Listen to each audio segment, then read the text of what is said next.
నాతో పాటు ఈ ప్రెస్ మీట్లో కాంగ్రెస్ పార్టీ స్పోక్స్ పర్సన్ లింగన్ వైకాని గారు ఈ ప్రెస్ మీట్ పెట్టే ఒక ముఖ్య ఉద్దేశము తెలంగాణ రాష్ట్రంలో జూబ్లీ హిల్స్ ప్రజలు ఇచ్చిన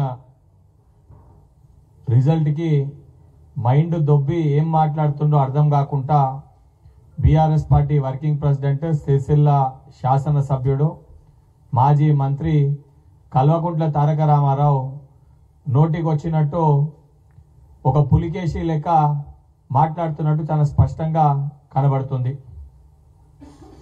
కేటీఆర్ మాట్లాడుతూ ఎప్పుడన్నా కూడా ఏ సిస్టంలోనన్నా ప్రభుత్వంలో మనము పనిచేసినప్పుడు దాని తర్వాత ఆ సంబంధించిన శాఖలలో అవకతవకలు జరిగితే వాటిపైన సంబంధించిన వ్యవస్థలు కానీ ఏమన్నా ఆరోపణలు చేసినప్పుడు కంప్లైంట్ చేసినప్పుడు సిస్టమ్ ప్రకారంగా ప్రొసీజర్ ప్రకారంగా చర్యలు అనేటివి ఉంటే అది సర్వసాధారణం.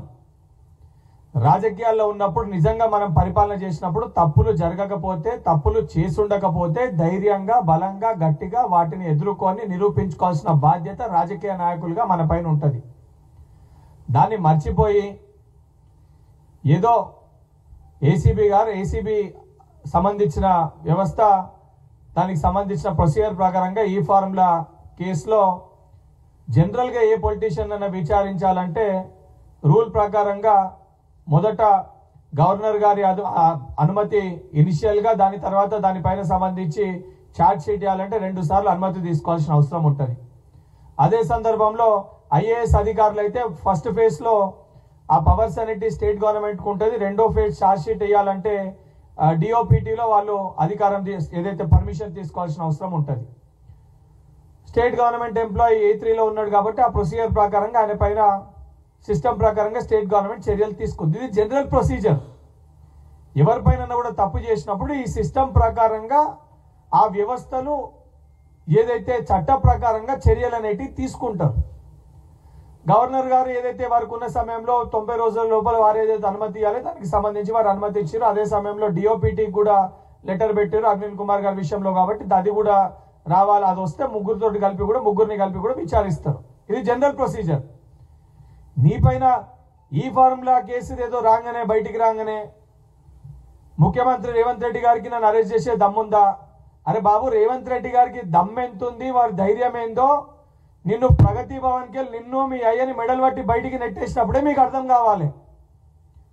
ఆల్రెడీ రేవంత్ రెడ్డి గారు దమ్మేందో ధైర్యం ఏందో వారు ప్రూవ్ చేసారు. తెలంగాణ రాష్ట్ర ప్రజలు కూడా దానికి తగిన మీ యొక్క అహంకారానికి తగిన గుణపాఠాన్ని మీకు నేర్పించారు.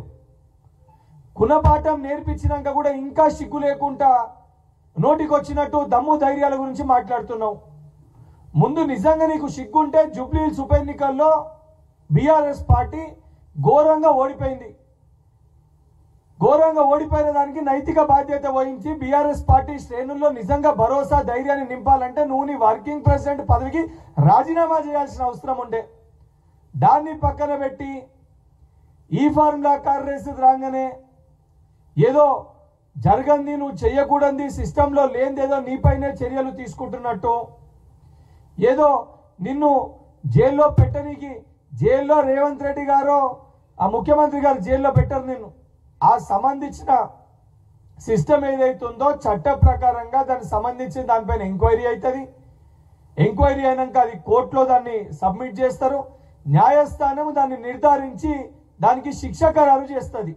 ఆ కనీస ఇంగిత జ్ఞానం లేకుండా ఆలోచన లేకుండా ఏదో ఉబులాట పడిపోయి రేవంత్ రెడ్డి గారి పైన మాట్లాడితే నేనేదో పెద్దగా అయిపోతా లేదా నేను జైల్లోకి పోవాలని ఒక ఉబులాటంతో నువ్వు మాట్లాడుతున్నట్టు చాలా స్పష్టంగా కనబడుతుంది. నిజంగా నీకు సిగ్గుంటే వాస్తవాల విషయం పైన మాట్లాడాలి. నువ్వే చెప్పినావు జూబ్లీ హిల్స్ ఉప ఎన్నికల్లో కాంగ్రెస్ పార్టీ పరిస్థితి ఏందో అర్థమైపోతుంది. ఇది కాంగ్రెస్ పార్టీ రిఫరెండంగా భావించాలి. ఆడ ప్రజలు తీర్పిచ్చిన దానిపైన నిర్ధారించుంటుంది ఎవరు కరెక్టో కాదో అని చెప్పి నువ్వే మాట్లాడినావు. ఎన్నికల ముందు ప్రజలు రిఫరెండం ఇచ్చిర్రు. కారుకి బుల్డోజర్కి మధ్యలో ఎన్నిక అన్నావు. నువ్వు చెప్పిన మాటల్ని ప్రజలు నేలకేసి కొట్టిర్రు. నీ కారు 4 టైర్లను ఊడవీకి బోర్రబకలేసి కిందేసి కారుని ఉల్టా పడేసిర్రు. అయినా కూడా సిగ్గు రాకుండా అనవసరంగా పలికిమాలిన మాటలు మాట్లాడుతూ ఈరోజు నువ్వు మాట్లాడే మాటలన్నీ కూడా భయంతో లేదా నువ్వు తప్పుని అంగీకరించి ఎక్కడ రేపు పొద్దున మళ్ళా నువ్వు దానికి లోపల పోతే కారణాలు ఎత్తుక్కుంటున్నట్టు ప్రజలు ఈరోజు భావిస్తుండ్రు. నువ్వు సత్యహరిశ్చంద్రుని లెక్క సత్యపూస లెక్క నువ్వు మాట్లాడుతున్నావు. ఇదే నీకు ఎగ్జాంపుల్సే కావాలంటే ఇదే నీ సిరిసిల్ల నియోజకవర్గంలో సిరిసిల్ల జిల్లాలో నాంపల్లిలో నీ బీఆర్ఎస్ పార్టీకి సంబంధించిన మీ టౌన్ అధ్యక్షుడు అదేవిధంగా మీ జిల్లా అధ్యక్షుడితో కలిసి ఆ జిల్లాలో నాంపల్లి విలేజ్ లో సర్వే నెంబర్ 470, 485, 486, 487, 49 ఈ 5 సర్వే నెంబర్ల సుమారు 20 ఎకరాల భూమి 55 కోట్ల విలువ చేసిన భూమిని ఆ రోజు నువ్వు కేవలం నీకు చిన్న ఎగ్జాంపుల్ చెప్తున్నా, నీ కాన్స్టిట్యున్సీ నీ జిల్లా పరిధిలో మీ బీఆర్ఎస్ పార్టీ టౌన్ అధ్యక్షుడు మీ జిల్లా అధ్యక్షుడు నువ్వు కలిసి 20 ఎకరాలు 55 కోట్ల విలువ చేసే భూమిని కాజేసే ప్రయత్నం చేసినావు. నాంపల్లి విలేజ్ వేములవాడ నియోజకవర్గానికి పరిధిలో వస్తుంది. దానితో పాటు అక్కడ ఉన్న మీ జిల్లా అధ్యక్షుడు ఒక పైన కేసు బుక్ కాకముందే గవర్నమెంట్ భూమిని ఆక్రమిస్తే criminal petition number 1262 of 2025 case book కాకముందే నీ ముఖ్య అనుచరుడు యాంటిసిపేటరీ బెయిల్ తెచ్చుకుంటాడు. కేసు బుక్ కాకముందే భూమిని గవర్నమెంట్ భూమిని ఆక్రమిస్తారు. ఆ విషయము బయటికి వస్తుంది లోపల పోతుందని తెలిసి ముందే యాంటిసిపేటరీ బెయిల్ తెచ్చుకుంటాడు. అంటే నీకు చిన్న ఉదాహరణ చెప్తున్నా, 10 ఏళ్ళు మీరు అధికారంలో ఉన్నప్పుడు ఎంత అడ్డగోలుగా తెలంగాణ రాష్ట్రంలో ఉన్న ప్రభుత్వ ఖజానాన్ని మీరు లూటీ చేసి అనే దానికి ఇది ఒక చిన్న ఉదాహరణ. నువ్వు లై డిటెక్టర్ టెస్ట్ అని అంటున్నావు. అరే బాబు, ఎక్కడన్నా తప్పు జరిగితే దానికి లై డిటెక్టర్ టెస్ట్ చేసి ప్రూవ్ చేస్తారా, లేదా దానికి సంబంధించి ఎంక్వైరీ చేసి దానికి ఛార్జ్ షీట్ వేసి దానిపైన న్యాయస్థానంలో ప్రూవ్ చేస్తారా? డ్రగ్స్ తీసుకుంటున్నావు, వైట్ ఛాలెంజ్ టెస్ట్కి రారా బాబు అని అంటే 10 ఏళ్ళు మేము మొత్తుకున్నాము. ఆ రోజు డ్రగ్ టెస్ట్కి వచ్చే సోయి నీకు లేకుండే, బయటికి వచ్చి నిరూపించుకున్నామనే ఆలోచన నీకు లేకుండే. ఈరోజు ఏదో నువ్వు బయటికి వచ్చి లై డిటెక్టర్ టెస్ట్కి నేను సిద్ధమని అంటున్నావు.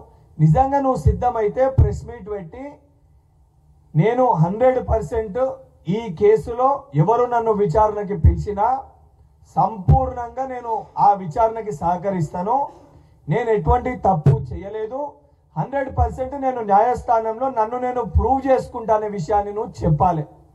అది చెప్పకుండా ముందే తప్పుని అంగీకరించినట్టు బయటనేమో మొదట్లో ఈ విషయం బయటికి రాగానే నేనే చెప్పిన అధికారులకి ఈ ఫార్ములా ఈ కార్ రేసింగ్ లో సంపూర్ణ బాధ్యుడిని నేనే, నా ఆదేశాల మేరకే అధికారులు చేసిర్రు అని చెప్పి బయట ప్రెస్ మీట్ లో మాట్లాడుతావు.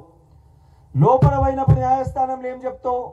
నాకేం సంబంధము, సంబంధించిన అధికారులు ఏదన్నా చేస్తే అధికారులు చూసుకోవాలి, అది కరెక్టో రాంగో, ప్రొసీజర్ ల్యాబ్స్ కి నాకేం సంబంధం అని లోపల ఒక మాట చెప్తావు. అరే నీకే సోయి లేకుండా ప్రజలకు ఒక మాట చెప్తున్నావు, బయట లోపల పోయి ఇంకొక మాట చెప్తున్నావు.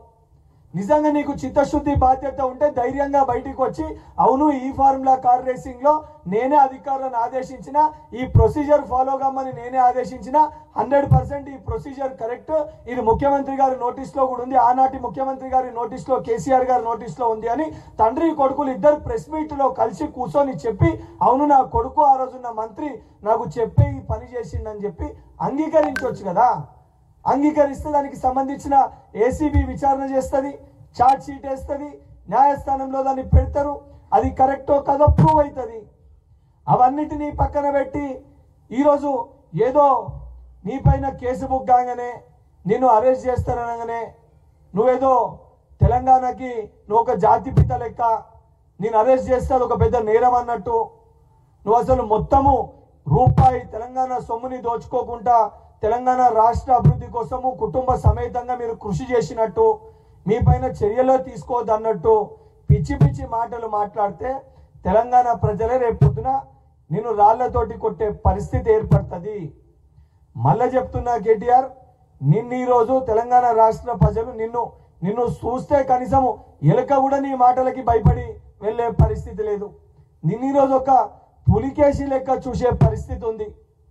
నువ్వేదో పులి లెక్క గార్జిస్తున్నా, పులి లెక్క మాట్లాడుతున్నాను అనుకుంటున్నామో కానీ నిన్నొక్క పులికేసి లెక్క చూసే పరిస్థితి ఈరోజు ఉంది. మళ్ళీ చెప్తున్నా, నిజంగా నీకు చిత్తశుద్ధి బాధ్యత ఉంటే ఈ విషయాలపైన నిన్ను నువ్వు ప్రూవ్ చేసుకొని బయటికి రా.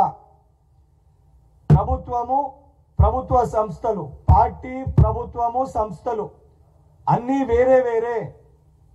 చర్యలు తీసుకునేటి సంబంధించిన సంస్థలు అవకతవకలు జరిగినప్పుడు ఆ సంస్థలో పరిధిలో ఉన్న ప్రొసీజర్ ప్రకారంగా వాళ్ళ డ్యూటీస్ని వారు నిర్వహిస్తారు. ఆ డ్యూటీస్ ప్రకారంగా తప్పు చేసిన వాళ్ళ విషయాలన్నీ కూడా ఆధారాలు చట్టం ముందు, న్యాయస్థానాల ముందు ఏదైతే ఎవిడెన్సెస్ తోటి పెట్టడం జరుగుతుంది. ఆ ఎవిడెన్సెస్ ప్రకారంగా న్యాయస్థానము ఎవరినన్నా నీకు కానీ, నాకు కానీ, కేసీఆర్ గారికి కానీ, లేదా మీ చెల్లెకి కానీ ఎవరికన్నా కూడా చట్టం ఒకటే. కేసీఆర్ గారి కుటుంబానికి తెలంగాణ రాష్ట్రంలో సపరేట్ చట్టము, సపరేట్ రూల్స్ అనేటివి ఉండవు. నువ్వు ఇటువంటి పిచ్చి పిచ్చి చిట్చాట్లో మాటలు మాట్లాడుకుంటూ గౌరవ ముఖ్యమంత్రి గారి గురించి, వారి యొక్క దమ్ము గురించి, ధైర్యం గురించి మాట్లాడే నైతిక అర్హత నువ్వు కోల్పోయినవు. నిజంగా బీఆర్ఎస్ పార్టీ బాగుపడాలి, ఏదైతే నిజంగా బీఆర్ఎస్ పార్టీ బాగు కోసం ఆలోచించేది ఉంటే నైతిక బాధ్యత వహించి జూబ్లీహిల్స్ ఎలక్షన్స్ కి నువ్వు నీ పదవికి రాజీనామా చేయాలి. రాజీనామా చేయకుంటే ఎక్కడ హరీష్ రావు గారు, అదేవిధంగా సంతోష్ రావు వీళ్ళందరూ కలిసి మీ నాయన దగ్గర ఒత్తిడి చేసి నేను రాజీనామా చేయిస్తారని ఒక భయంతో మీడియా తోటి ప్రెస్ మీట్, చిట్చాట్ అని చెప్పి పెట్టి ఈ ఇష్యూని డైవర్ట్ చేయడానికి కొత్త కొత్త కోణాల్ని తీసుకొని వచ్చి కొత్త కొత్త మాటల పైన, జరగని ఇష్యూస్ పైన, ప్రభుత్వంలో అవకతవకలు జరిగిన విషయాలపైన నువ్వు దాని గురించి మాట్లాడుతున్నావు. దాని గురించి మా గౌరవ మంత్రి గారు ఆ సంబంధించిన గవర్నమెంట్ పాలసీస్ పైన, ఆ డెసిషన్స్ పైన వారు 4 గంటలకు వారి యొక్క ప్రెస్ మీట్ లో వారు క్లియర్ గా దానిపైన వారు స్పష్టత చేయడం జరుగుతుంది.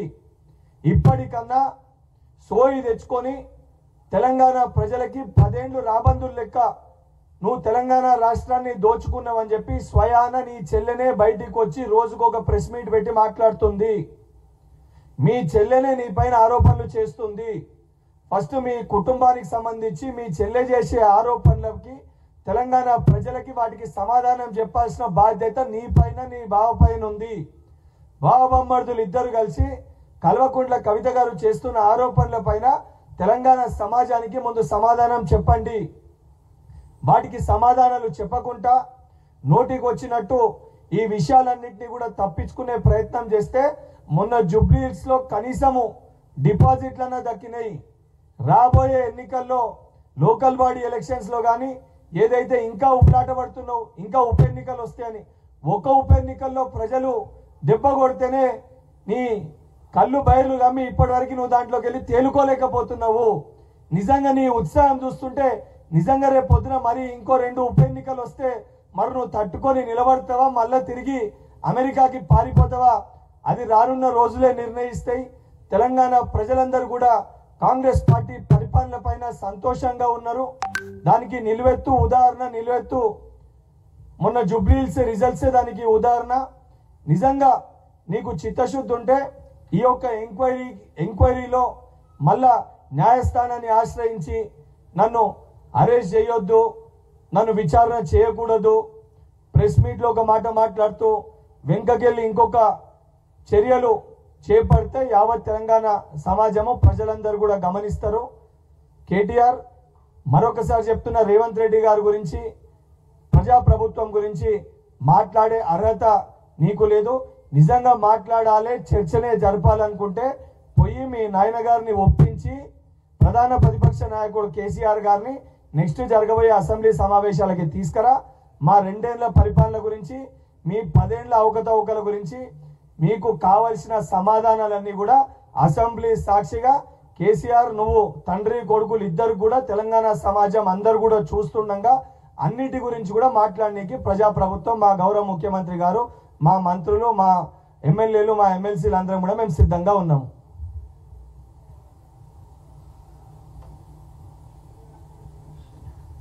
Thank you.